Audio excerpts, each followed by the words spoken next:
Fala, gente amiga, tudo bom? Eu sou Carlos Luas e este é o Batata Diário, seu programa de dicas do Diário do Capitão. E hoje vamos conversar mais uma vez sobre Jornada nas Estrelas da série clássica, mais uma vez sobre TOS, tá? A gente está na terceira temporada, mais especificamente no 20º episódio intitulado O Caminho para o Éden. Gente, esse é um exemplo clássico, tá? De episódio datado, tá? As pessoas gostam de, como é que eu posso falar, elogiar a temporalidade de Jornada nas Estrelas, de dizer que é uma série inclusiva, de dizer que é uma série que, vamos dizer assim, está muito à frente do seu tempo, coisa e tal. Realmente está, realmente a gente gosta muito disso, realmente ela dá sinais claros disso. Entretanto, ela não está completamente imune aos vícios do seu tempo. É uma coisa que eu sempre falo aqui, tá? Por mais que ela tenha uma posição, como vamos dizer assim, mais libertadora com relação à mulher, coisa e tal, a questão da honra, a questão de você usar uma mulher negra, de você usar um homem asiático, não fazendo papéis subalternos, coisa e tal, ainda assim essa série ela tá não está completamente incólume, entendeu? Aos vícios do seu tempo, aos preconceitos do seu tempo.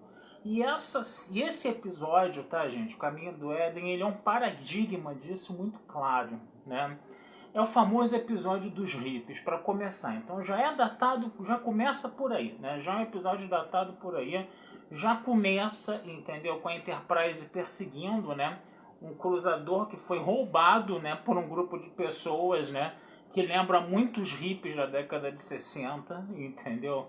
E eles realmente vestem roupas muito coloridas, mais do que nunca, altamente coloridas, tocam música, coisa e tal. Só que o que acontece? A série não deixa de mostrar, entendeu? O episódio não deixa de mostrar um preconceito muito acirrado, né, contra os hippies, né? Os hippies ali eles estão roubando uma nave. Os hippies ali têm negacionismo científico, né? Eles têm um negacionismo científico. Os hippies ali são completamente tratados como completamente infantis, como agitadores, né? O Sr. Scott chama eles de agitadores, coisa e tal, né? Eles são liderados por um cara que pirou, né? Por um sujeito que pirou. Então você vê que existe uma série de preconceitos, de estereótipos, entendeu? Contra esse movimento ali da década de 60.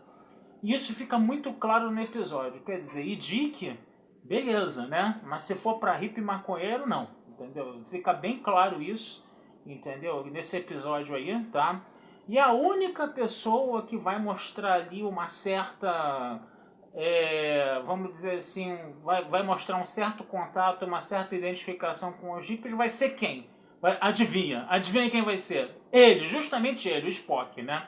Até porque ele se considera um outsider também no próprio mundo, entendeu? E ele diz que existe essa identificação entre ele e esses hippies aí, porque esses caras também se consideram outsiders, alienígenas em seu próprio mundo. Eles não estão aceitando, né, essa, como é que fala, as coisas, as imposições do mundo deles, coisa e tal, de viver dentro de determinadas regras, coisa e tal. Eles querem uma aproximação maior com a natureza e eles buscam um planeta chamado Éden, uma coisa que o Spock vai prontamente, né, atender, né, vai prontamente procurar esse planeta para eles, né.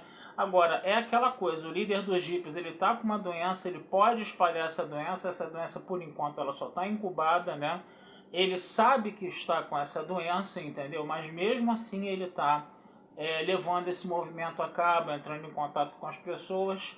Então o líder do movimento ele é considerado um cara completamente louco, né? Apesar dessa tolerância do Spock, entendeu? Apesar dessa tolerância do Spock, apesar dessa identificação do Spock com esse movimento hippie, que é uma das pouquíssimas relativizações que você tem nesse episódio com relação a esse movimento, o episódio é claramente contra, entendeu? Esse movimento hippie. Ele claramente ataca esse movimento hippie e enche ele de conotações negativas, entendeu? É um episódio muito preconceituoso contra esse movimento hippie e isso está muito claro no episódio, tá? Tanto que eles encontram o Eden, tanto que eles acabam roubando a nave, né, da Enterprise.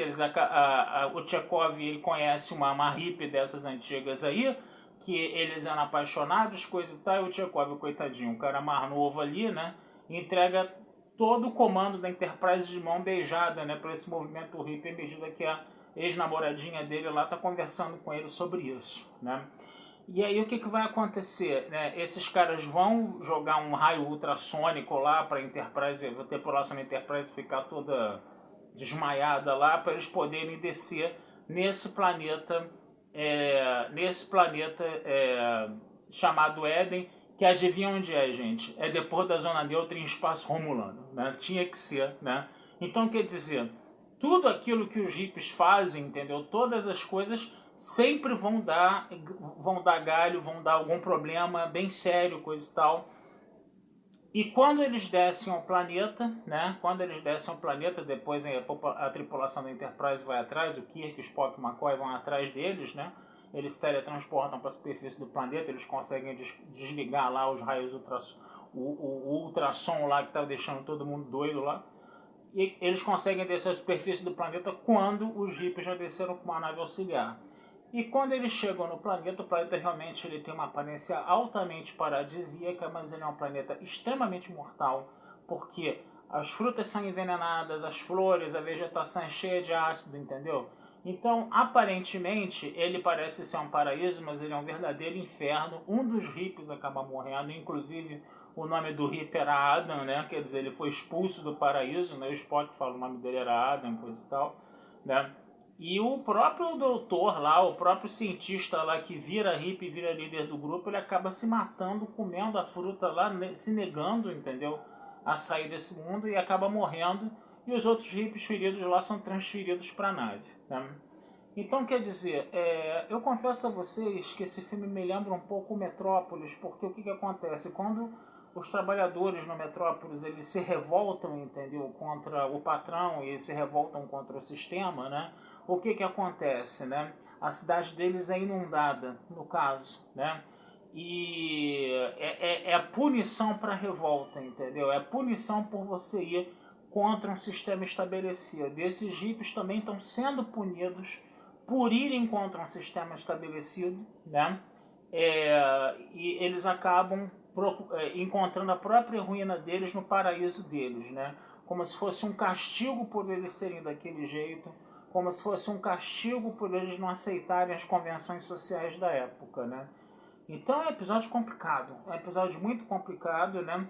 Que é salvo por uma relativização em alguns momentos, né? A cena lá do Spock tocando lá com os hippies lá, a harpa dele lá fazendo um sarau é sensacional, né? Já vale pelo episódio, né?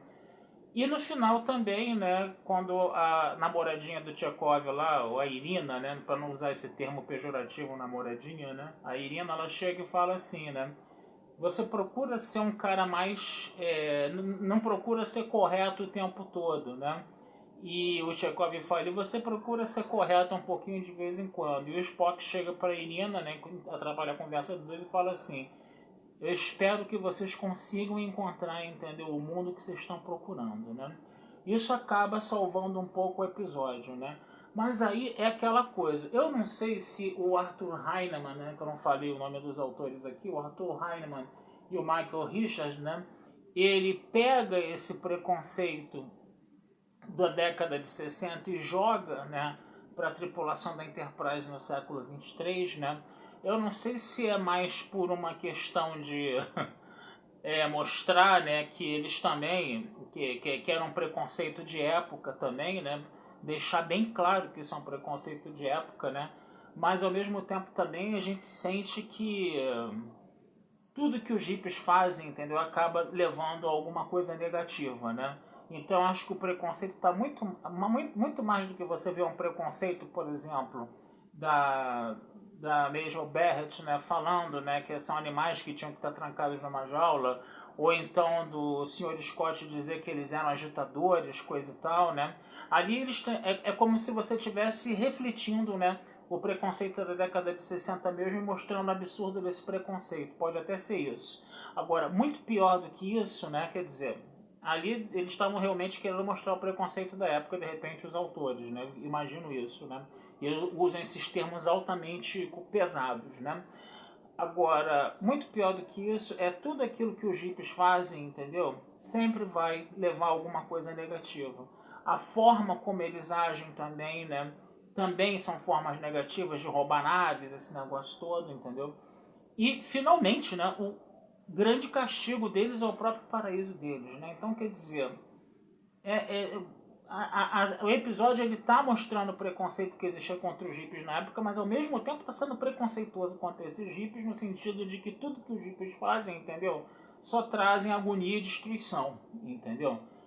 E aí você tem o Spock, que é a figura ali, entendeu? Que dá uma amaciada um pouco nesse preconceito muito alto desse episódio, entendeu? Que ele vai ser o cara ali que tinha que fazer isso mesmo, né? E é o cara que está realmente, mesmo constatando que o líder deles tinha ficado maluco, é o cara que vai correr atrás desse planeta paradisíaco que é, depois da Zona Neutra, em território romulano, né? Então, gente, é isso, entendeu? Por mais boa intenção que o Jornada nas Estrelas tenha na década de 60, entendeu? E a gente já está falando de um produto cultural que já foi feito há uns 60 anos, né? Por mais que você tenha uma boa intenção em você ser inclusivo, coisa e tal, né? Ainda havia muitos preconceitos fortes, né? Na produção desses episódios, entendeu? E esse episódio ele é um modelo clássico disso, tá? Infelizmente é o que eu tenho para dizer para vocês, né? E o Spock mais uma vez, né? De uma certa forma salva o dia, né? Dessa desgraça toda, tá? Vou ficando por aqui, desejando vida longa e próspera a todos e numa outra oportunidade a gente conversa mais sobre Jornada nas Estrelas com vocês, tá bom? Um abração, fui e até a próxima.